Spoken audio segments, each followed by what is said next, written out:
Welcome to Sock Radio and Spirit Weavers.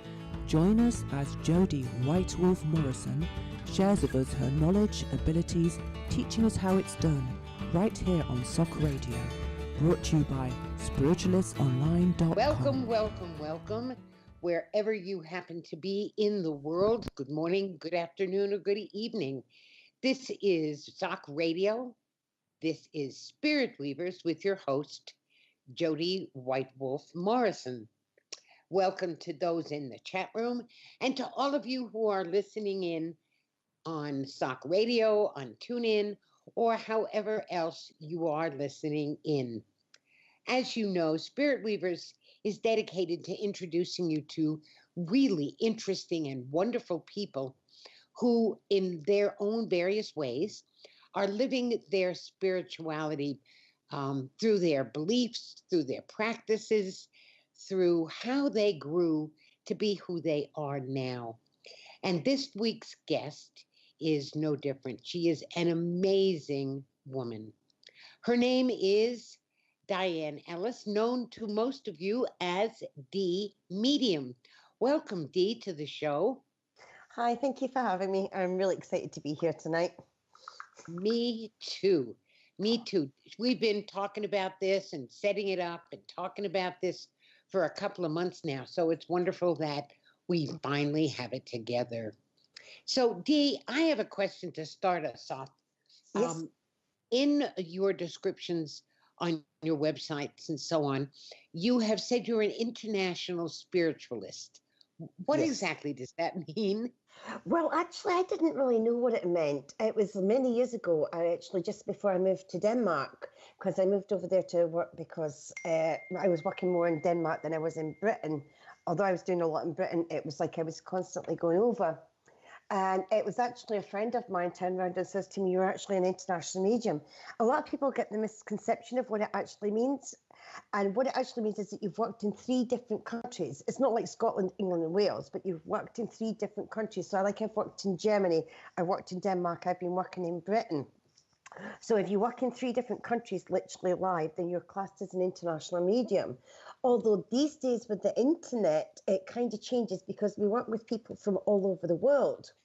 Right. So a lot take on the persona of being a natural medium. So it's kind of a bit of a waiver now, whereas before it was like you physically were in the country. So it's kind of like up for debate, I think, at the moment of exactly what. But that was actually the definition of an international medium. And as I say, it was a gentleman called Michael Comer. Have you ever heard Silver Birch? Oh, yeah. The Silver Birch was through, I'm sorry about my French, it's Marcel Babel. He was like the head of, he did the Psychic News or Psychic whatever. And Michael Comer was actually that was his mentor. He was taught by him.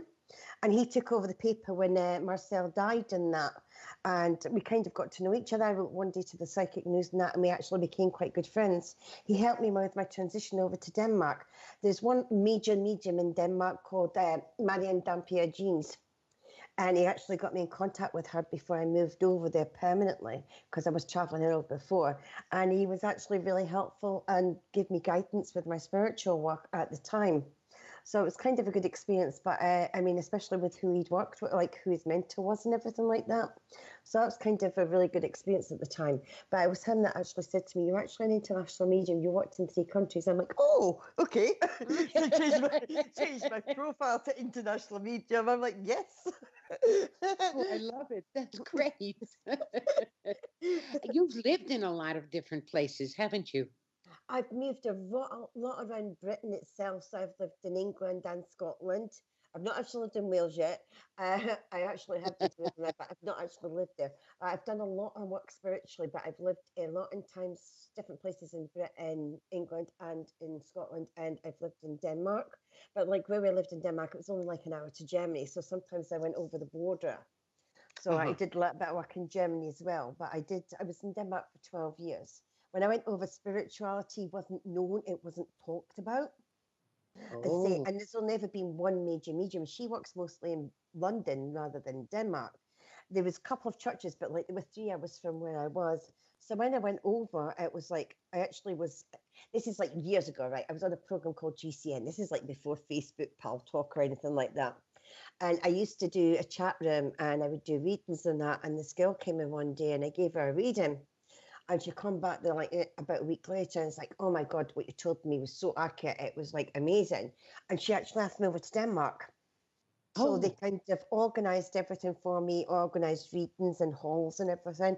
So I went over and it was a really good experience. And say people weren't used to spiritualism. So it was kind of like new to them. A lot of them didn't like, because if you talk about it over there, they used to get kind of looked as though they were crazy and locked up. Especially back then, they say this is 12 years ago. So there was nothing really on TV. It wasn't like Britain. And then I started going over and it was like 3 months. So I started off a week and then it was 10 days and 2 weeks. And it was like 3 months going over and then it was getting down to like 2 months. And I was actually over there more than I was here. So it was eventually, and I had young children at the time, and it's a better environment for them. So I was kind of like, okay, I got told to move. Spirit said move, so I packed up and moved. Oh, wow. Let me ask you about that.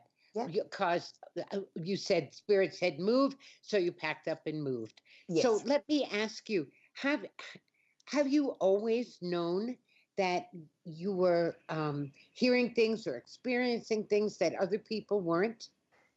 No, actually, growing up, I thought things were natural. I thought everybody did it. You close your eyes, you see like some pictures. I thought everyone did that. I didn't realize if you're not clairvoyant, you wouldn't see anything. So I always thought that was kind of natural. I kind of always knew what people were thinking, but I used to go to myself, don't be stupid, because they never said anything. They never, so it was not anything I could say, oh yeah, definitely. They don't like, but it's like really weird, but I always knew when somebody didn't like me. I knew when someone, even if they were being nice, I always had this instinct and I didn't listen to it. I thought it's just your imagination, you whatever. And it wasn't until I was about 29, I think it was, I started in the spiritualist movement. I kind of woke up one morning because I've been interested and I've been doing, I've always been interested in it. And I did cards for a couple of years and I used to do readings and people were like, oh my God, you're so accurate. And it's like, I actually have no idea what I'm doing. And I'm just having fun here. And you're actually understanding this. And then it was one day I actually read the book that goes with the cards. Couldn't do the cards for a year. It mucks my head up. I couldn't figure it out for a year after I read the book. So I went back to because I used my instincts, my psychic ability. I go buy the book because everyone says, oh, go buy the book. It just mucks me up completely. But I was about 29. I woke up one morning. I just literally woke up. And I was obsessed. I went to the library, read every single book I could find. My husband had been in spiritualism since he was 13. So he actually, and one of the friends at our wedding was actually a medium. Because he'd been in development circle. He'd asked me at 14 to go to a development circle, but at the time I wasn't ready. And so she was actually at our wedding. So when I woke up at 29, I just read every book and I started asking him questions. And he's like, oh God, I'm fed up. Go to church, go and see Margaret. I was like, go and see her. So he sent me to the spiritualist church. So I went to the spiritualist church. It was the first time and I thought, okay, might get healing, see what it's like. So I went in and I went with a friend and I sat there and I didn't get a message. It was all around me, but it was completely missing. But the energy, it was really weird. It was really intense. And I actually got healing and he says, meditate. So I was like, okay. So I went home and I was supposed to go back again and my friend didn't turn up, so I didn't go. So I'm like with my husband, Dad, you won't help me. You won't do anything. You won't even help me meditate. He's like, sit down, close your eyes and shut up. That's how he taught me to meditate. That was, I'm sitting there, my eyes closed. What am I supposed to be doing? What am I supposed to be thinking? What's going on here? And I'm like, what am I doing? And he's like, just shut up. So nothing happened. So it was like, okay. So I meditated the next night. So sitting, meditating and what have you. I kind of concentrated a bit more, but nothing really happened. So I was like, okay, fine. And actually, if you want the full story, this is what I call, it was like my second initiation, because I actually had one when I was 12. This is kind of my second initiation as such. My son started screaming at midnight. He saw somebody standing at the bottom of the bed. So we kind of calmed him down a little bit and we tried to figure out it was either my husband's father or uncle. And I say he was kind of used to this stuff, so it was kind of a good thing. And so it's he eventually, I think we took him into bed with us because he was that upset. So this was okay. So then I was lying in bed and there was a draft on my legs.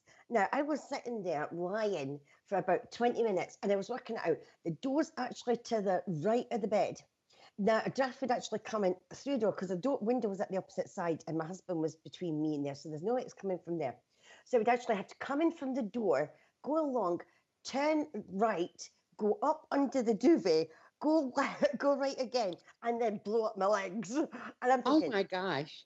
that's not possible. There's no other way this breeze could be because it was under the duvet.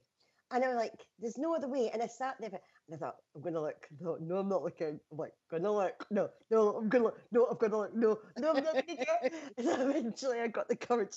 I looked and it stopped. I was like, okay, fine, right, no problem. My husband, I think, was sleeping at this point.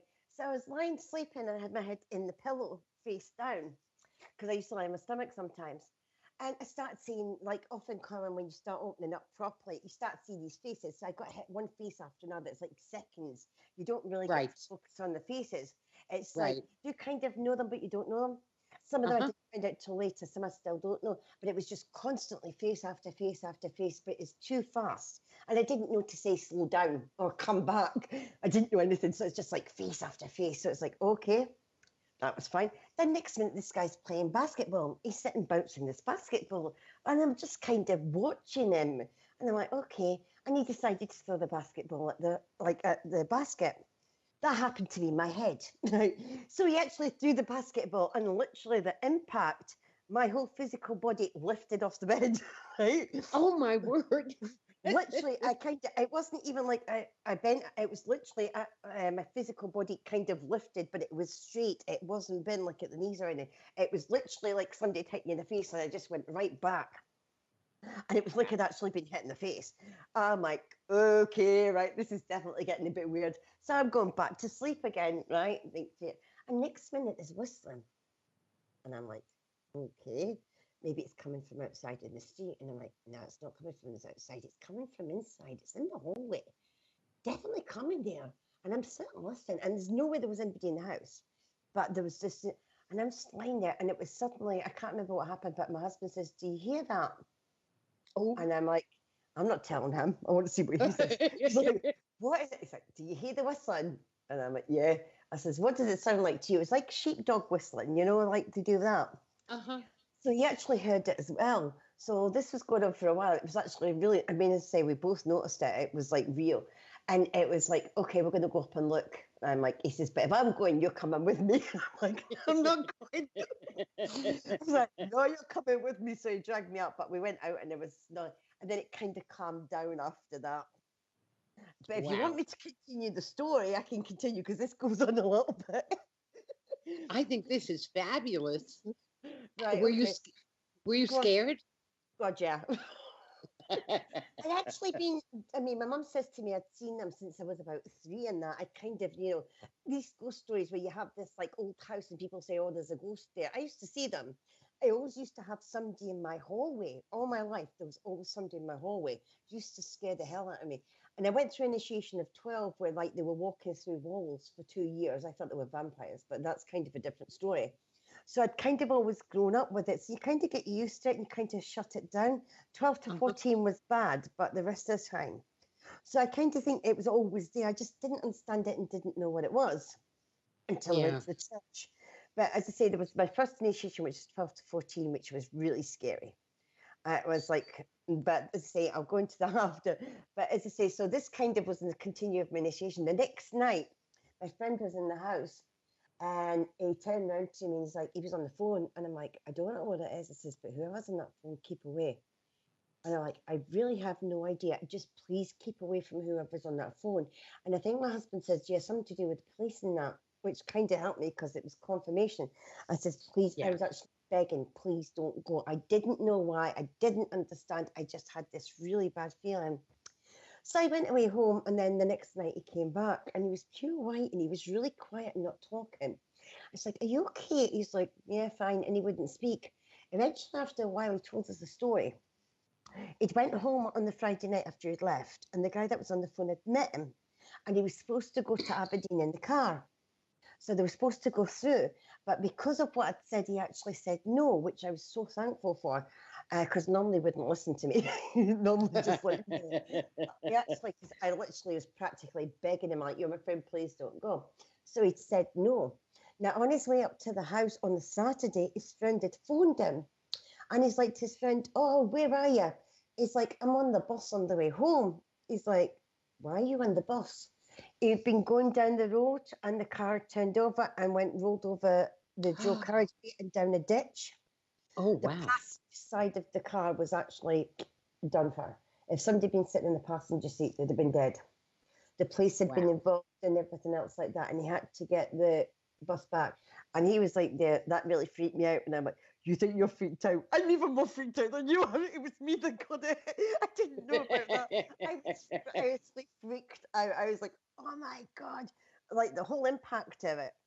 See, I didn't even really know. And it's like, I was just freaked out. I was like, you think you're bad? I actually was worse than him. I mean, he just missed dying as such. He'd either been driving and his friend would have died, or he'd have been sitting in the passenger seat and would have died. There was no way around that if he'd got in the car. And I was like, oh my God, I didn't understand it. And I was like freaking. Then I started going to the church on a regular basis. And within a month, I was actually in the development circle, which was really unusual because normally it can take years. Most people thought it's because I knew the person that ran the church, but it wasn't due to that. And then within a month, I was actually working on the rostrum. And I've been doing that for over 22 years now, kind of working spiritually, doing like working in the churches, doing demonstrations, transfiguration, doing different things like that. Doing readings, I do shows like this. I do my pal talk and everything else. So it's kind of developed there. But I don't think you get the same stuff as you do when you first start. And once you get into it, it's not the same. Like, but at the start, it's scary because the house we lived in, the one with the Cheltenham and everything else like that, doors used to open and close on their own, right? And I told my friend one day, like the one that went to church, I says, the doors open on their own here. He's like, don't be stupid. It's just an old house. It's shifting. I'm like, honestly, the door's open and closed. Nah. So we were standing at the front door and he was getting ready to leave and he had the door, held over the door half open and he was holding on to it with his hand and we were talking and next minute the door got pulled out of his hand and slammed shut. Hello. That's not an old house. I was just like, yes. Now tell me it's a shift. You tell me it's a house shifting. No, mate.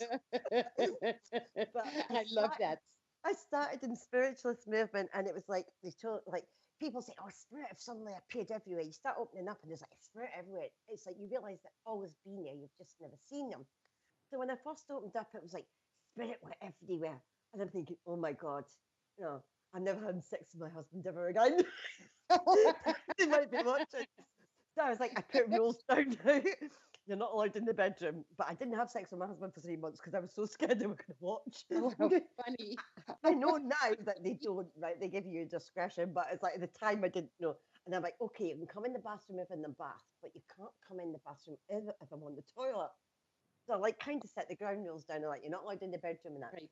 So my guide, like attracts, like my guide being the same as I am, which is sarcastic. We had a shower cubicle and he actually hid in the shower cubicle and you literally could see the outline of the shower in the shower cubicle. Now, when you went in the shower, you actually turned it on, off, hot and cold when you're in there. But I had friends that came over. I still know them today. They wouldn't go to the bathroom alone. They went in pairs. They were kind of good. You literally could see his actual shadow in the shower cubicle. I was like, seriously? It's like, what the hell? It was kind of a bit like ghosts, where they're everywhere, even in the bathroom and everything. But it was just pure sarcasm. It's like I say, but I'm like that. It was kind of funny. But people used to get scared of that, like what happened. I loved that house. So much used to go on liking it. But it's like things kind of, you get used to them after a while. So it's big. I remember one time actually, how sometimes they take stuff and they'll bring it back 3 months. They just take stuff away and that they'll like either move it or sometimes they take it away and usually it's for 3 months. So they decided to take this to me for a while. It's just really to get your attention. So they started taking stuff and I got fed up. Like one day the remote went and I couldn't do anything with the TV and I was going crazy. So eventually I got really, really fed up. right? And the rule is that if they take something, they're supposed to put it back where they got it from. So I Oh thought, no. you. I got the unit that they took off and moved the unit, right?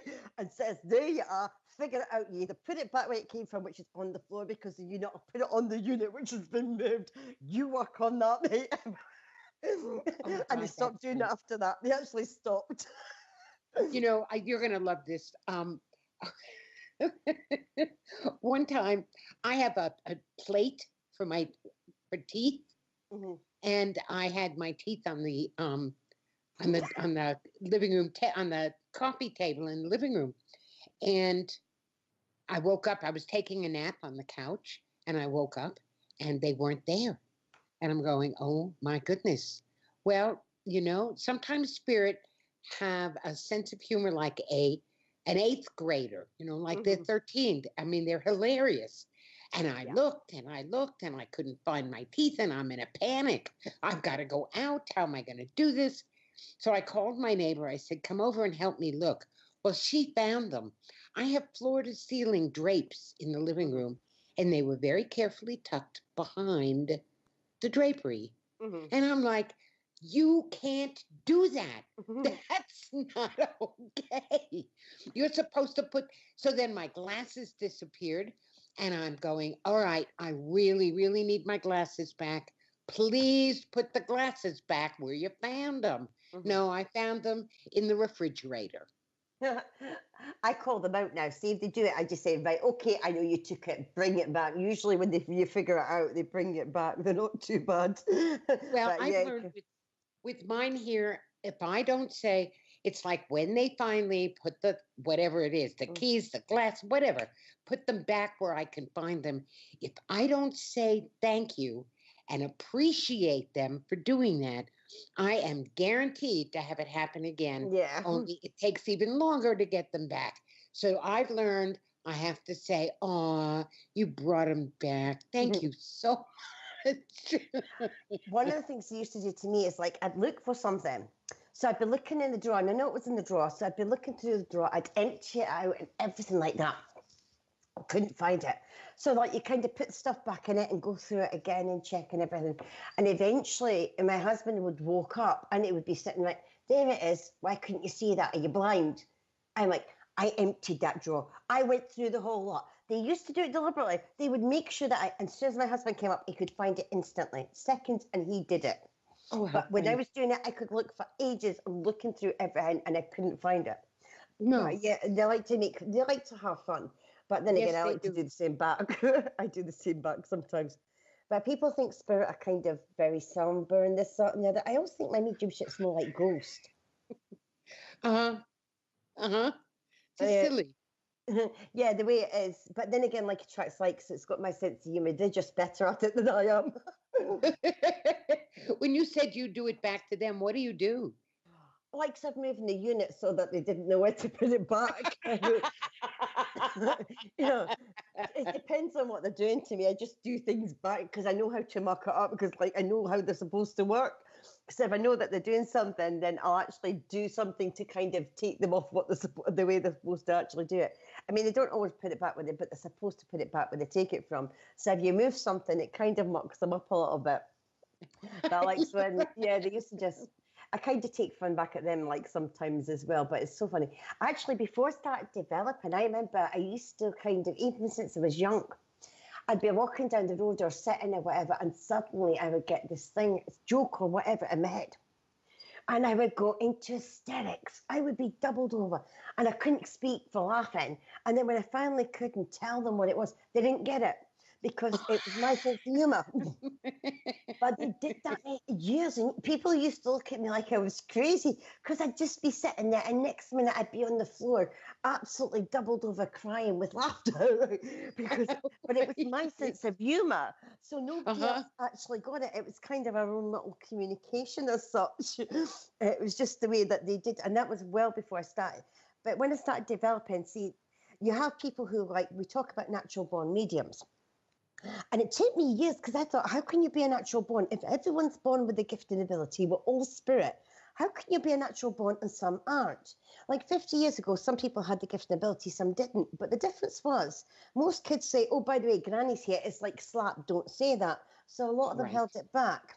So I'm like, this confused me. I'm like, I don't understand this. And nobody would really give me an explanation. It took me a long time to actually figure it out.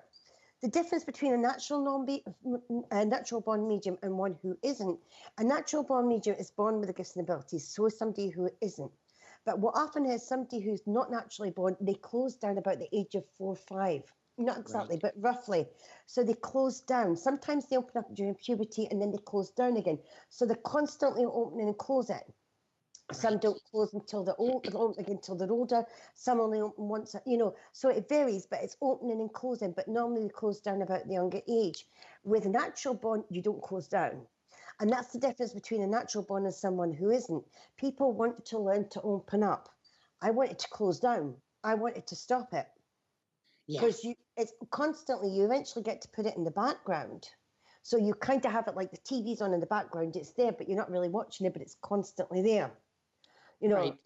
It's like if you turn it on, so you've got the TV on, so you're watching TV, that's you open, and that's you connecting spirit because the TV's on. You turn it off, there's nothing, right? But you kind of, when you're natural, you kind of just have it, you have to put it in the background or it would drive you crazy. Yep. You would just go insane. Until somebody comes along and says, okay, you do know that you can turn this off, and shows you how to do it. That was the most amazing thing in my life. That changed my life completely. Yeah. That was the best thing to be able to say. I mean, people say you can't control it. I'm sorry. You can't turn off. And they're quite happy to give you. It's like I have opening hours and closing hours. I'm sorry, I'm closed. Don't bug me. If you come to bug me and I'm at my daughter's wedding, you know what I mean? I would not do a reading. It's like if I want to meet me afterwards, contact me, phone me, I'll give you a read. I'm at my daughter's wedding. I'm enjoying myself. I am not doing readings. And you always get the one. Give me the lottery numbers. Can you read my palm? Lottery numbers? I'm sorry, if I got lottery numbers, I would use them myself. I would be rich. Do you not think we would use them ourselves? I love it. Yeah, I understand that completely. Suddenly realizing and being trained that, I'm in control. Spirit isn't in control. I'm in control. And now when I teach people how to open and close, how to shut down, how to set their own boundaries, because people will say, I don't want to be closed. I want to be open to my main guide. And I say, no problem. You set the rules. Close, but your rule is you're always open to your main guide.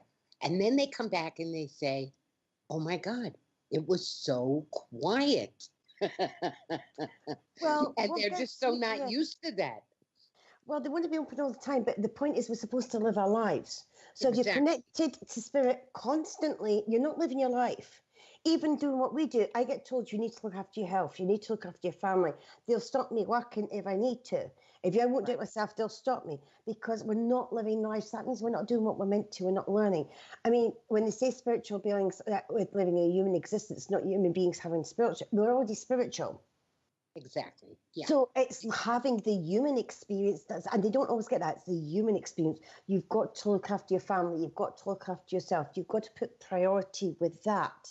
The spiritual's already there. We're already spiritual. The priority down here is actually the human side, the life side.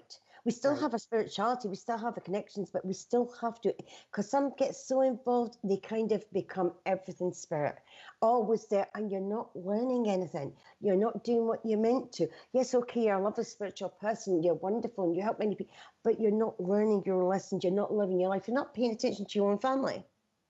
Exactly. Dee, I'm going to stop us here for a moment because we are going to take a short break. And then we'll come back on the other side. I have a bunch more questions to ask you because I love your stories. So they're really fun. So short break, and then we'll be right back. We're taking a break for messages from our sponsors. Don't go anywhere. Jody Whitewolf Morrison will be right back with more from Spirit Weavers.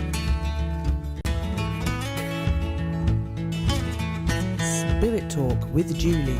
Spirit's medium, Julie Simpson, and guests delve into the world of spirit, the faith and the way of life, renewing the movement that brought two worlds together and ancient spiritual beliefs to the forefront of society, proving once and for all there is nothing to fear in talking to spirit. Live in the SOC radio chat room on spiritualistonline.com, or simply listen in at tunein.com and search for SOC Radio. Join us on SOC Radio. Host your own online radio show. We welcome inquiries and ideas for your own show live right here on SOC Radio. Share your knowledge, thoughts and abilities. Bring your ideas to life with us here on SOC Radio and spiritualistonline.com. Or join any of our shows as a special guest, speaker or presenter. Check out the liveliest spiritual chat show, the Spiritualist Open Circle Panel Forum, a monthly discussion show, or the Circle of Mediums, a weekly show sharing spirit messages and teaching all aspects of mediumship and psychic abilities. Or join our Christina on the monthly astrology show. Contact us now at socradioshows@gmail.com. SOC Radio aims to provide a wide range of hosts, shows, views and opinions while endeavouring to maintain our three vital principles of openness, honesty and integrity, covering all aspects of spiritualism, mediumship, healing, personal and spiritual development for all faiths, religions and walks of life as a way of life. As part of our spiritualistonline.com, Spiritualist Online Network and Lyceum, SOC Radio brings you the latest and honest news, views and names in the spiritual field. Check us out and tune in to SOC Radio on spiritualistonline.com. Join in the SOC Radio chat room on the website. Astrology Chat with Chrissy Lincoln, Psychological Body and Spirit. Monthly chat show, last Tuesday of the month, 1 to 3 p.m. New Zealand time. The Circle of Mediums radio show.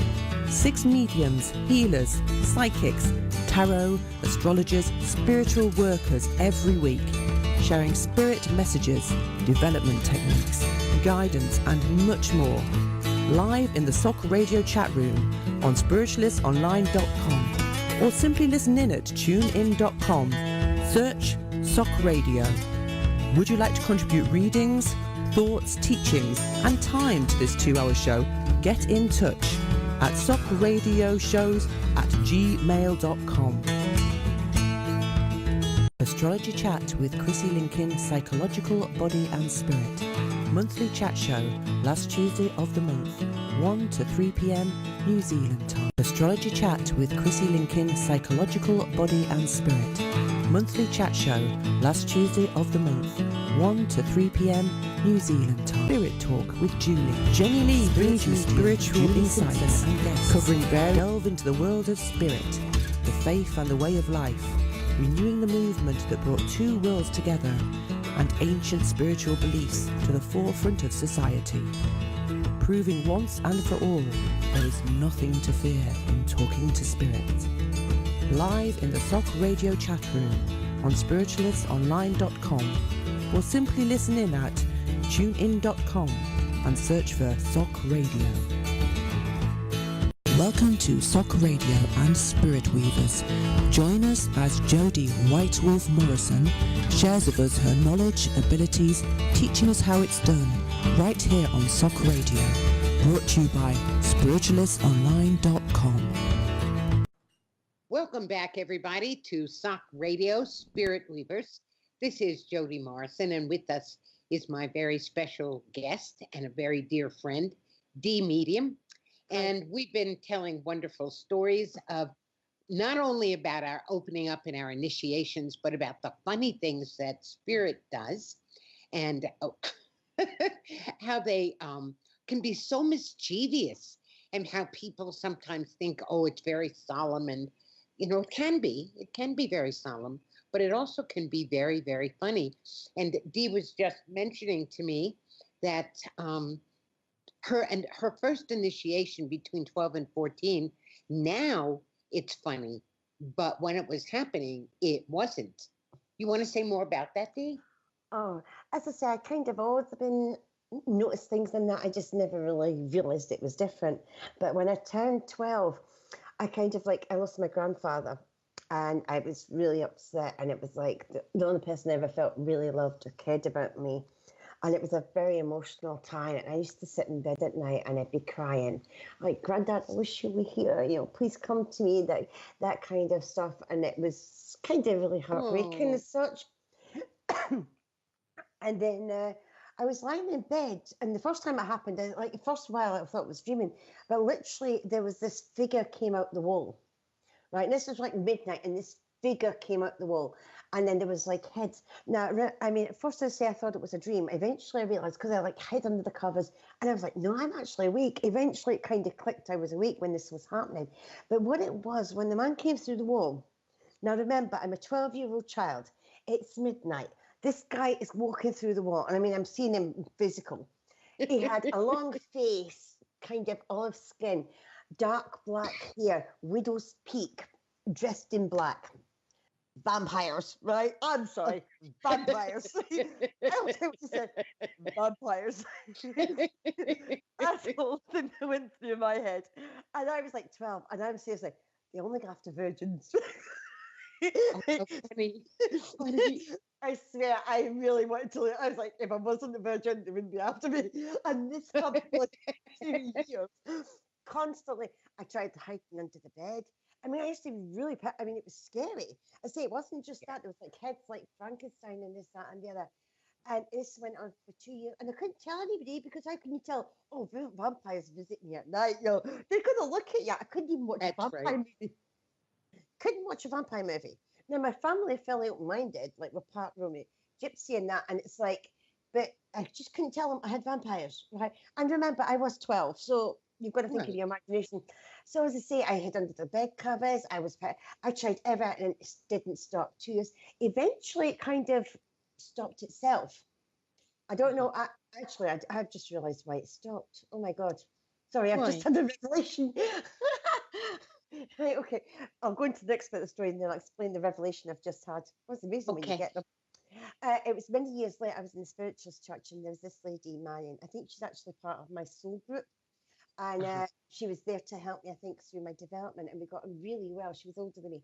And I did cross-stitch. And one day I did these praying hands for her as a present. And I gave her the picture. And we're talking on the phone one day. She says, you remember that picture of praying hands? I says, yeah. She says, I saw this man's face. Jet black hair, widow's peak, long face, this, that, and the other. And as she was describing, I went, that's my granddad. Oh. But it's like it was my dad's side. It was my mum's dad that had died that I was missing. I was asking for my granddad. You have two granddads. What should you ask for? I'd never really seen him before. I didn't know what he looked like, and I wasn't specific. I learned very early. Be specific what you ask for. So I was just asking for granddad. So my granddad came.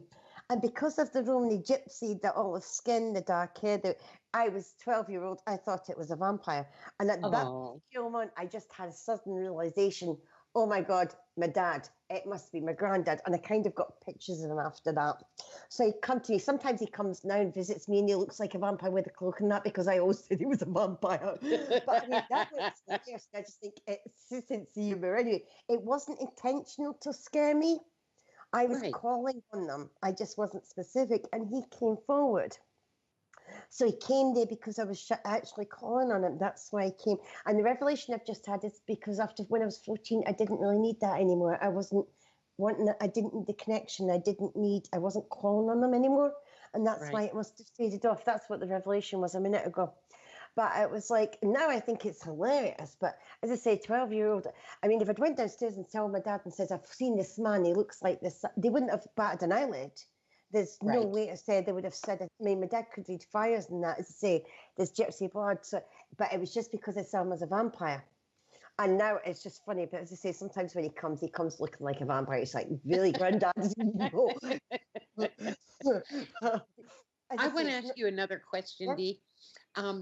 I know that you do development groups and you do trainings and so on. And so one of the things I wanted to ask you Okay, before I ask you, well, I'm going to ask you this first, and then there's a Go. question for you in the chat room. What I Okay. wanted to know is when folks come to you and they're newly opening up or wanting to, Hmm. what do you think is the most important thing that somebody who is developing their mediumship, what do they have to be aware of or pay First attention to? thing is protection and grounding before they do anything. Even when I do like Pal Talk, which is open to anyone, they come in, they don't know how to protect themselves. They don't know how to go, I'm sorry, you shouldn't be doing this if you don't know how to protect yourself. You have to know how to protect yourself. It's okay learning to open and close up. And then again, if you're here, you're picking up, you're opening up, you're going to pick up everyone's emotions. So opening and closing, so it would be protection and grounding. Then it's learning to open and close, because if you're opening in the wrong place, you're going to be picking up everything. And people think Exactly. cemeteries are the worst. I'm sorry, hospitals are worse than cemeteries, because you only go to Absolutely. cemeteries when you're actually there, because they don't hang around there. Why do you hang around the cemetery when you'd be around your family? I would rather be around your family, but they go if you go. Because I remember one time we went to my father-in-law's grave. He was sitting in the back of the car with us, drove to the graveside, got out, stood at the grave while we put the flowers down, got back in the car, went home with us. It's like, okay, so you only went because we went there. So it's like You know, hospitals. Sorry, go on. you know what I think is even worse than hospitals? Supermarkets. You can kind of get an agoraphobia in big places like that because they're really in your aura and really tight packed and everything. People Yep. kind of have an agoraphobia. They don't realize it. They don't like being in because they're open. So you're picking up hundreds of people's of emotions and pains and everything all at once. And it I makes you would, feel yeah. agitated. You want to get out. And all you need to do is close down. It's such a simple thing to be able to do. And Yep. it changes your life. You It, know, for many years, when I was in my 20s, even into my 30s, I could not go into big department stores. mm, I couldn't be in a crowded mall. I didn't know what was going on. I just knew that I was overwhelmed. I would get mm, nauseous and dizzy. mm, And as soon as I got out of the crowd, I was fine. And now, of yep. course, looking back, I go, well, yeah. Yep. You're a satellite dish and you're hit and everything. But as I say, it would be grounding, protection, opening and closing. And then I like people to learn about their energy, because they do work with the energy, but they don't know what it is. They don't understand how it works. So I like to teach them about the energy. And also, a lot don't know, even mediums been for years, don't know the difference between psychic and spirit. I've got people, do you want a psychic reading, spirit reading, a mixed? And they look at me like, what? Even tell me, do you do psychic readings or spirit readings or what?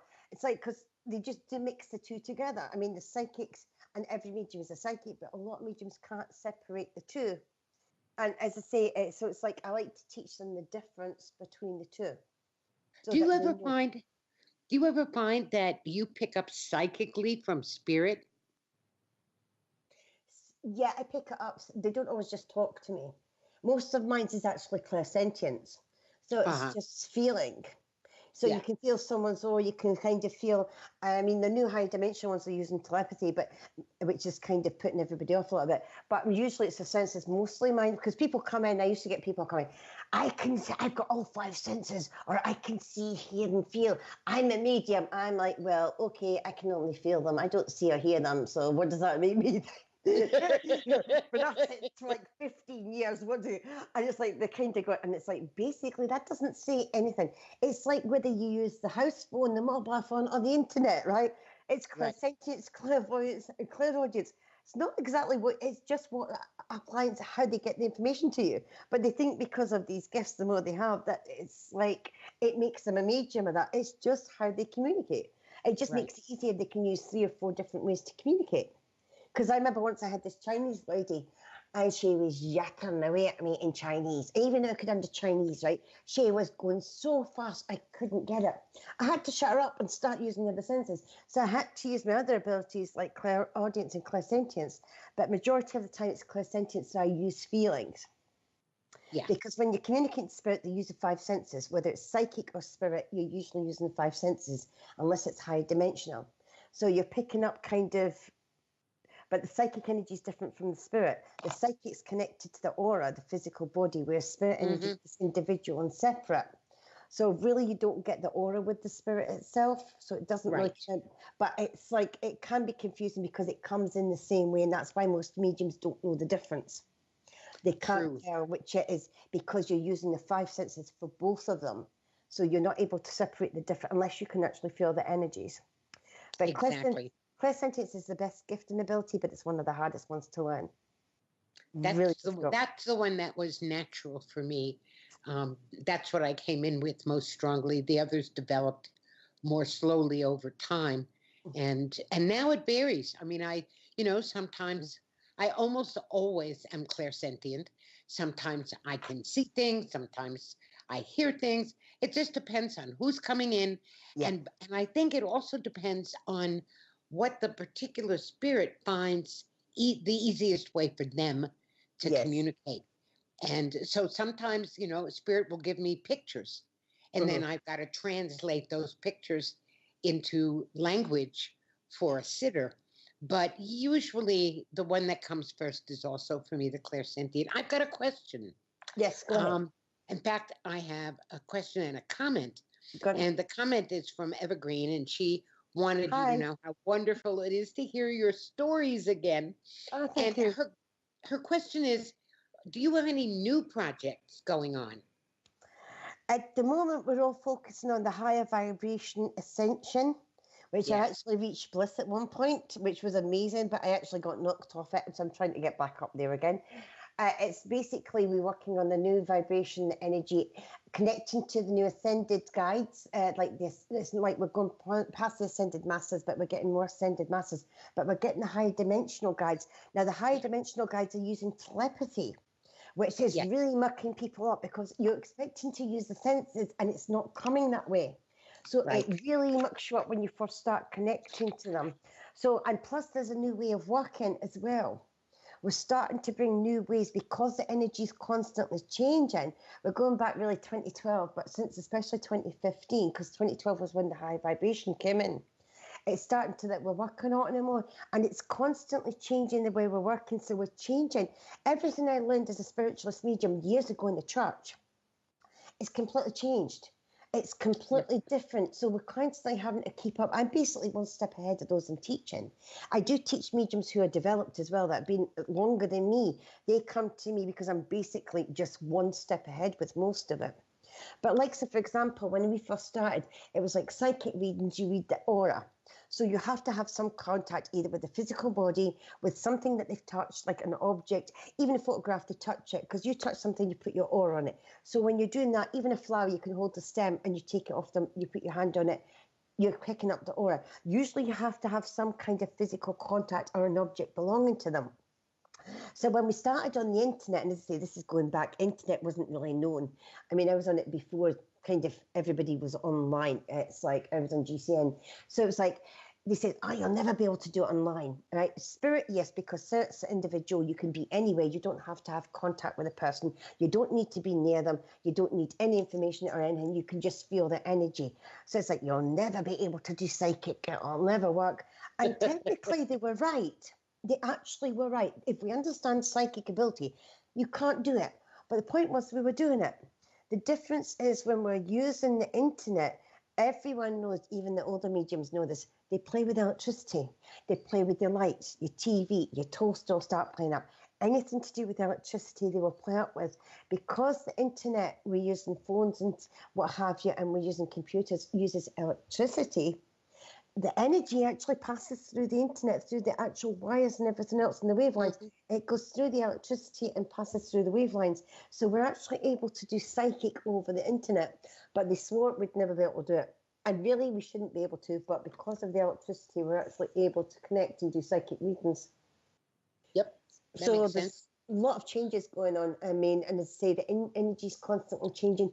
Now, some people are starting to go towards the higher self readings or soul readings, which a lot didn't do before. It was only certain people did it before, but a lot more over the last couple of years have started to do that. So you're not just doing psychic and spirit, you're now doing soul readings, which is kind of going into past life, the spiritual life, the future life, and everything else like that. And sometimes even the next lives after this one. So it's not just your past lives, it's like literally your future life, not just this life, but the next ones to come. So you're kind of going, but that's more about what a person needs. A lot of people just want to know about their family and this, that, and the other, or meet the dead granny. This is kind of more on the spiritual path because it goes on, this is what you need to do. And if you're not ready, this is what you need to eat. This is what you need to improve. This is what towards your spiritual path, or to help you guide you, along that line. So it's kind of a little more, so it's slightly different.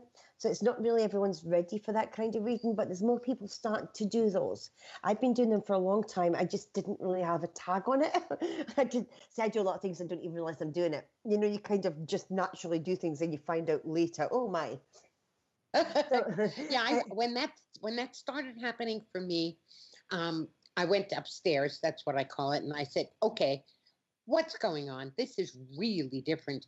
Mm-hmm. And they gave me a phrase that I've used now for about the last 3 or 4 years, and I say that I do a life path, PATH, life path reading. Yeah. But that's not just about, the decisions we make on a day-to-day basis. It's about the fact that looking at quantum physics, understanding that the past, the present, the future are all happening simultaneously. Yes. That sometimes spirit come to us from our past, not to give us information about our past life, but they want help from us to help them in their current time. And the same thing happens with the future. And like you're saying, it's all different. There's a whole new dimension that we are learning to, in fact, I said to Michael about a year ago, my guide, and I said, I feel like I'm in pre-kindergarten. And he laughed and he said, perpetually, he said, get used to it. Yeah. Well, it's constantly changing at the moment. You get used to one way and it's changing everything we've ever known. And as I say, with like the higher dimensional coming in as well, we're now to reach like the 6th dimension through our guides and that, which we've never really been able to. I mean, there's so many dimensions, but to reach the 6th dimension has kind of never really been done before. And like so that, the high dimension, what I love, I absolutely adore, right? People think I am crazy and I think it's hysterical. Because like I was told one day, meet your unicorn. Right, because dragons are like 4th dimension. If it's like earth, wind, fire and that's 4th. Golden dragons are 5th dimension. Then you start going 6th dimension up is like unicorns and aliens and things like that. So one day I was like, meet your unicorn. I'm like, meet my unicorn? Really? It's better if you actually understand a unicorn's an ascended horse. That made me kind of think, okay, maybe. But like, meet your unicorn? Really? Are you serious? I'm like, well, I'll try anything, right? I will try anything. So I'm like sitting down and meditating and says, right, okay, come on, come and meet me because everyone's got a unicorn. Come forward because I want to go to the 6th dimension. I want to see the celestial levels in this. So come on. And I saw a My Little Pony. Had a rainbow tail and a rainbow mane. And it was like, basically, you don't believe in us. So here you go. It's a My Little Pony unicorn. I was like, oh, thank you. Really nice. But it was like, because I really didn't believe. And then eventually my guy came in. It was called Rainbow Warrior. And he's actually, normally they're just pure white, but he's got a rainbow mane and a rainbow tail. I like to be different. So it's kind of... I wonder what Rainbow Warrior was actually. I'd heard about it and I couldn't think for the life of me what it was.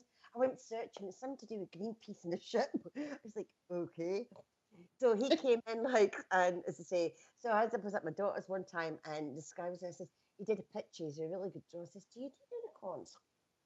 He says, I've never tried before. He says, why? I says, well, my guide's a unicorn. He's like, what? I says, my guide, do you talk to it? I says, yeah, and I get answers. He actually talks hysterics. He literally almost let himself. And he's like, I've got to go and tell. He ran out of the room and told it upstairs and was telling his wife and everybody else about me and this unicorn. People kind of just look at you. And it's like, well, okay, fine. But I know if I hadn't met him, I would have doubted it. But I've actually met him, so I can't doubt him now. But it's like, it's so funny when people are, I talk to my unicorn. And I get answers. I don't just talk to spirit, I talk to my unicorn. Exactly. It just freaks people, but it's so funny the reactions. Like I just love think it. It's oh yeah. I got those a lot when I first met my dragon, whose name is Syria. It looks like it's spelled like Syria, except that it's S-I with a capital Y. Made a big deal out of this. Syria. Okay, then it's Syria. It is. And when I first started saying that, I have my dragon friend, and we commune. We don't talk. We commune. And we sit a lot on the shore of what we call the endless sea, Mm-hmm. which is the higher dimensions. And we sit there on the shore, on the sand, and we lean against each other and we commune. And it's highly telepathic. It is not anything short of telepathic. And when I would tell people that 3-4 years ago, they'd say, okay, if you think so. And it was like, well, yeah, I don't think so. I don't believe this. I know it. It's Yep. part of my day-to-day experience. Well, actually, I wouldn't go at celestial levels, but I remember one day I was Oh, like, I have to interrupt. Believe it Yep. or not, we only have 4 minutes left in the show. And Oh. something that's, I know, the hour has zoomed by. I want to make sure that you have a chance to let everybody who's listening know how to reach you. How can they get in touch with you? Well, I'm on Facebook, although technically it's under Diane.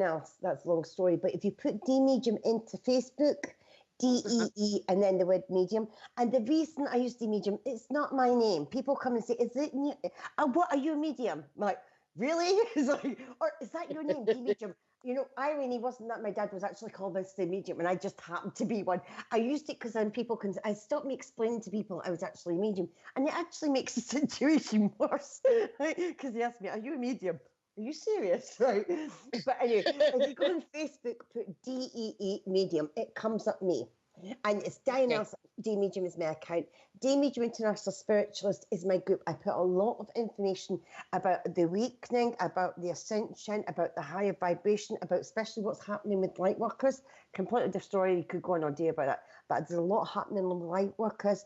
There's a lot of people that are kind of having to give up to the universe. There's a lot going on at the moment. And I post a lot of information to help people through this at this particular time, because they're so lost and they don't know what's going on. So Dee Medium International Spiritualist is my group. I've got Dee Medium Spiritual Community, where I put kind of uplifting stuff in this, that, and the other. So that's kind of more general. It's not as deep as the International Spiritualist. I'm also under Pal Talk, The Ecstatic Medium. I'm on Tuesdays at 8 p.m. British. You go in, it's under chat rooms, it's religion, spirituality, go into spiritualism, and then you find Dee Medium, The Ecstatic Medium. You can find me on there. I'm actually in the church in Dundee on November the 22nd. I'm actually in there, if anyone's in Dundee, which I doubt, it's the Church of the Spirit. I'm doing a service there. I'm also on the First Spiritualist Church on Facebook. I can't remember the name. It's the First Spiritualist Church. I help out there and do services there, which is on every Sunday as well. But if you put Dee Medium in, usually I pop up and anything that I'm doing comes up as such. Wonderful. I want to take a moment to thank the people who are in the chat room. And I want to thank those who are listening in on SOC Radio, on TuneIn, or on other platforms. I'm so glad you're with us and have had a chance to hear some of these wonderful stories. And I would like to encourage people to go to spiritualistsonline.com/RAD radio, RADSCHED, schedule, Rad said. And you will be able to see there all of the amazing shows, radio shows that are being offered by SOC Radio. So those are ways that you can stay in touch. And oh my gosh, Dee, we need to do this again. There's so much more. Definitely. I've got loads of stories more. Honestly, I've got a lot of them. Well, you know, when we get talking on Facebook, we can go for hours. Yes. So I'm not surprised that this time has flown by like this. Thank you so much for sharing this hour with us and with all of our listeners. As usual, it's been a joy. I've really enjoyed it. I love coming on. I was so excited to be on tonight because it's been a while. So thank you for having me. It's really good to be back. Oh, yay. It's good to have you back. Welcome back. And with that, I will invite you to return to Spirit Weavers next week, same time and same station. In the meantime, you all hugs and blessings for a wonderful, wonderful week till we meet again. Bye-bye. You've been listening to Jody, White Wolf Morrison, Spirit Weavers on SOC Radio. Brought to you by Spiritualist Online Network and Lyceum at spiritualistonline.com. Thanks for listening. Spirit Talk with Julie. Spirit medium Julie Simpson and guests delve into the world of spirit, the faith and the way of life, renewing the movement that brought two worlds together and ancient spiritual beliefs to the forefront of society.